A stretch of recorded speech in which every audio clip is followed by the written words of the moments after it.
Hello and welcome to Cần Thơ News of Cần Thơ Radio and Television Station. Here are the headlines. Chairman Trần Việt Trường and other city officials met with voters from An Khánh, Nghiệp, and An Hòa wards in preparations for the 2024 year-end meeting. Cần Thơ City leaders began construction of an embankment to prevent landslides along the northern bank of Cái Sắn Canal in Vĩnh Thạnh District. The Department of Industry and Trade from Cần Thơ and Hanoi held an online meeting to discuss business connections, focusing on OCOP products and signature goods. Top news today. On October 31st, the chairman of the City People's Committee Trần Việt Trường, chairman of the Vietnam Violent Front Committee of the City Nguyễn Nhân, and City and Ninh District People's Council deputies had contact with voters from An Khánh, An Nghiệp, and An Hòa wards ahead of the 2024 year-end meeting. At the meeting, deputies from the City and District People's Council summarized the 2024 implementation of Resolution on Socio-Economic Development, National Defense and Security, outlined the goals and tasks for 2025, approved the agenda for the end-of-year regular meeting, and reported on responses to previous voter feedback. Voters raised over 10 issues, including road and alley upgrades, canal maintenance, removal of suspended plants, transmission line improvements, streamlining administrative services, elevating the Ninh Tourism Festival Flower Lantern Night to a national event, and adding a dengue fever vaccine to the national immunization program. The deputies recorded these concerns for relevant agencies to address and provided updates on issues of voter interest. On October 31st morning, Chairman Trần Việt Trường along with People's Council deputies held a meeting with voters from Cái Khé, Thới Bình, and An Cư wards in Ninh District. During the meeting, voters called for greater attention from relevant agencies towards enhancing roads and alleys within the district, and they addressed a range of concerns related to economic development, employment opportunities, administrative procedures, and the equitable implementation of policies and benefits. The chairman and the representatives from the People's Council formally acknowledged these recommendations and offer further insights on issues of particular interest to the voters. The leaders of Cần Thơ City People's Committee initiated the construction of an additional embankment to prevent landslides along the upper section of the northern bank of Cái Sắn Canal in Vĩnh Thạnh Commune, Vĩnh Thạnh District on the afternoon of October 31st. The new embankment will stretch 950 meters from Đường Xuân Canal to the An Giang province border in Vĩnh Thạnh Commune, Vĩnh Thạnh District, with a total investment of approximately 100 billion Vietnamese dong from the Department of Irrigation and the Department of Agriculture and Rural Development of Cần Thơ City. This urgent project aims to address landslides along Cái Sắn Canal and will include a solid embankment, railings, walking paths, and access roads.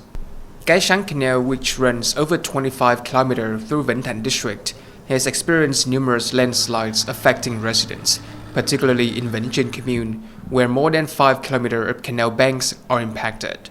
Although the project is set for completion in 12 months, construction teams committed to finishing it 2 to 4 months early. Previously, Cần Thơ City initiated 3 emergency anti-erosion projects along this section of the canal, totaling over 700 meters, improving safety and creating new development opportunities for residents. On October 31st afternoon, Cần Thơ City Department of Industry and Trade and the Hanoi City Department of Industry and Trade held an online meeting to facilitate discussions and business connection between the two localities, focusing on OCOP products and signature goods. Ms. Nguyễn Kiều Oanh, Director of the Hanoi Department of Industry and Trade, stated that her department organizes approximately 40 exhibitions and networking events annually to promote OCOP and signature products. At the recent meeting, 9 reputable Hanoi businesses participated as distributors, aiming to enhance the presence of their products in Cần Thơ market and vice versa. Mr. Hà Vũ Sơn, Director of Cần Thơ Department of Industry and Trade, highlighted the significance of connecting these two major markets, as it can benefit the broader region. Cần Thơ is committed to supporting businesses with transportation and distribution. Participating Cần Thơ businesses included Producer Price, Herbal Essential Oils, Instant Herbal Teas, and Soursop Tea, while Hanoi introduced regional specialties and OCOP products. The exchange allowed both localities to showcase their offerings and discuss market expansion opportunities. On November 1st in Cần Thơ City, the 2024 Vietnam International Agricultural Fair was officially inaugurated, attended by leaders from various central ministries, departments in Cần Thơ City. The 2024 Vietnam International Agricultural Fair is being held from November 1st to 5th, featuring over 400 booths from 100 enterprises and provinces across the country. Notably, the fair includes prominent brands in mechanics, equipment, machinery, and agricultural tools, as well as booths dedicated to showcasing and promoting products from various provinces and cities. The fair will also host a variety of activities, including seminars, product promotion programs from enterprises, and nightly performances. This event is significant for supporting businesses in brand promotion, enhancing trade activities, creating customer connections, strengthening trade relationships, boosting exports of agricultural, forestry, and aquatic products, and showcasing scientific advancements and achievements in the agricultural sector of the Mekong Delta and nationwide.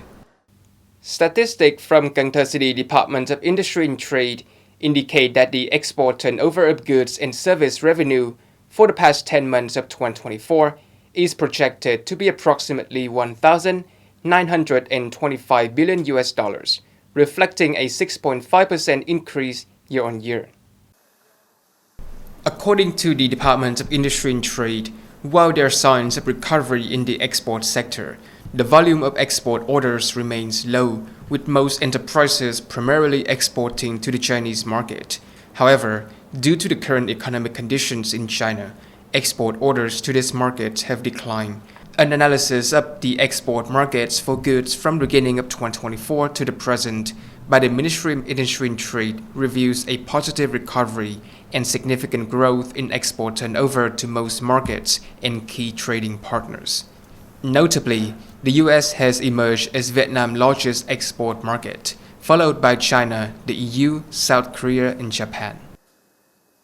The People's Committee of Cần Thơ City report that the city currently has 81 FDI projects, with total registered investment capital exceeding $2,200 million. To effectively attract domestic and foreign direct investment, Cần Thơ City is implementing several strategies to enhance competitiveness and improve the investment and business environment. These include simplifying administrative procedures and reducing the time required to issue investment licenses. The city is also working on improving its transportation infrastructure to connect with provinces in the Mekong Delta and across the country, focusing on road, waterway, and air transport. Additionally, Cần Thơ is investing in the development of modern industrial parks, export processing zones, and industrial clusters equipped with comprehensive technical and social infrastructure. Furthermore, the city is organizing investment promotion trips, both domestically and internationally, to identify and connect with potential investors in sectors where Cần Thơ has competitive advantages and seeks investment. On November 1st morning, the Phú Thạnh area in Tân Phú Ward, Cái Răng District held the National Great Unity Day to commemorate the 94th anniversary of the Vietnam Violent Front Traditional Day. To integrate initiatives such as All People Unite to Build in New Rural Areas, Fund for the Poor, and Vietnamese people prioritizing using Vietnamese goods into daily life, the Front Work Committee of the Phú Thạnh area has focused on raising awareness through various community activities since the start of the year. The local population consistently follows the party policies and state laws, leading to improvement in both the material and spiritual well-being, with active participation in sustainable poverty reduction. By the end of 2024, the area is expected to have no poor households, only 3 near-poor households, and 16 social protection beneficiaries. Additionally, 251 out of 260 households are recognized as cultural families, with 161 examples of good deeds in the community.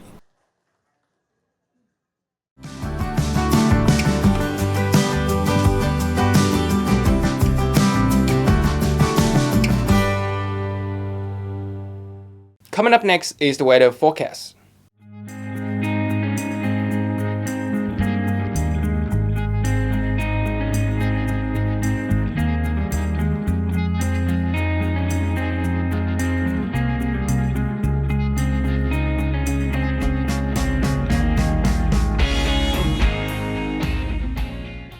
Thank you so much for watching, and I'll see you next time.